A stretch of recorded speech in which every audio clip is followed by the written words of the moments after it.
Welcome to Luca and Miguel. Enjoy the video. In this video, I will show you how to make a delicious gyro sauce.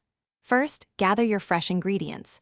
You'll need 1 cup of thick, plain Greek yogurt, 1/2 of a large cucumber, 2 cloves of garlic, and fresh herbs like dill or mint.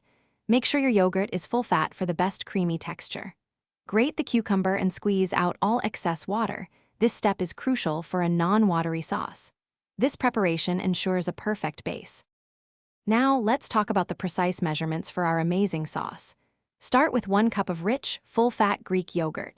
Next, add 1/2 cup of your finely grated and thoroughly drained cucumber. For that essential zing, mince 2 fresh garlic cloves and add them to the mix. Finally, squeeze in 1 tablespoon of fresh lemon juice.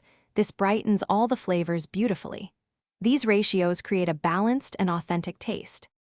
With all your ingredients ready, it's time to combine them. In a medium bowl, gently mix the yogurt, cucumber, garlic, and lemon juice. Now, pour in 1 tablespoon of good quality olive oil. This adds a lovely smoothness. Season with 1/2 teaspoon of salt and 1/4 teaspoon of freshly ground black pepper. For an aromatic touch, stir in 1 tablespoon of finely chopped fresh dill or mint. Mix until everything is well incorporated. The final, crucial step is chilling.